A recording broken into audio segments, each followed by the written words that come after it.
Now we bring in Kyle Williams, a senior data analyst for Decision Desk HQ. And Kyle, thanks for joining us this morning on Morning in America. Thank you, Mitch. All right, we're focusing mainly on Florida today, although there are some other primaries in New York and Oklahoma we can get to. But Demings and Rubio eventually. First of all, is Val Demings expected to win in the primary there for the Democratic Senate campaign?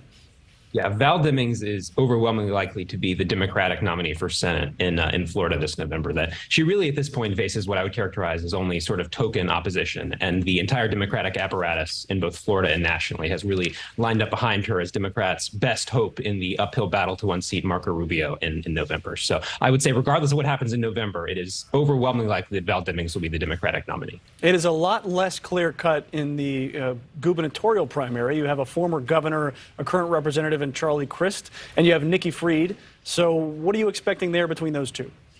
So that is, as you indicated, a bit more of an interesting race. That Nikki Fried was notably the only Democrat to win a statewide election in 2018, becoming the state's agricultural commissioner. And it looked early in this race like she might even have been the favorite to win the gubernatorial nomination. But Charlie Crist, of course, who was the former Republican, then independent, now Democratic Democratic congressman in Florida, has sort of lined up the Democratic state apparatus behind him. And he now appears, I would say, the favorite to win, as he runs sort of a bit more of what you might characterize as a tough on crime campaign compared to, I think, in some ways, the Nikki Fried, who's run a more progressive campaign. So going into tonight, I would say that Charlie Crist sort of looks like the favorite, although Nikki Fried has a chance.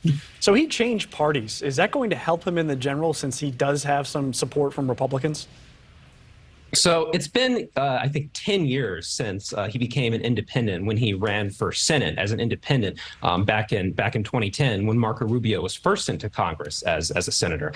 So he's been in the state for a long time, and it's sort of tough to say, given just how much time has elapsed in the general election, if that sort of helps him or hurts him more with Republican voters in the state, if he's seen more as a flip-flopper versus someone who has some more moderate views on things. But I will say, regardless of if Fried or regardless of Fried or Crist or the nomination or Crist win the nomination, that DeSantis is overwhelmingly likely to win re-election going into November. That he won his race very, very narrowly in 2018, and this year the generic ballot is even more favoring toward Republicans. Yeah, that is interesting. He only beat Andrew Gillum by 30,000 votes in 2018, and he is expected to beat whoever he runs against now in 2022. So let's move on to New York now. We have Nadler versus Maloney, two Democrats that have been in Congress for 30 years each. They've been drawn into the same districts by redistricting. What are you seeing in that race?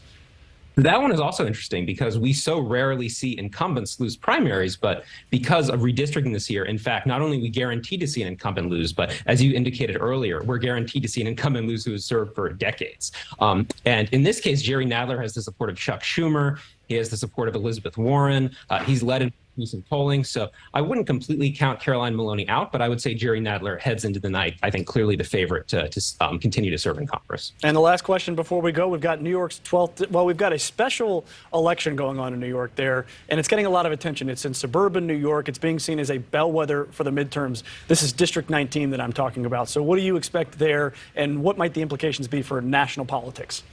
So I think that actually might be the most interesting race of the night in some ways, because it's a general election rather than a primary. And not only is it a general election, but it's a general election in a district that's been very competitive.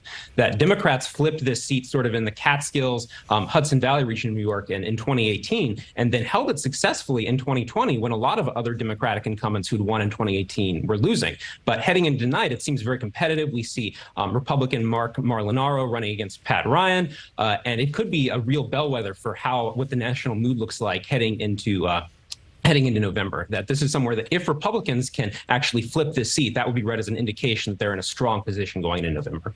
That is Kyle Williams. He is a senior data analyst for Decision Desk HQ. Thanks, Kyle. Good morning. Thank you for watching. Go to newsnationnow.com to find NewsNation on your television provider. And don't forget to click the red subscribe button below to get more of NewsNation's fact-driven, unbiased coverage.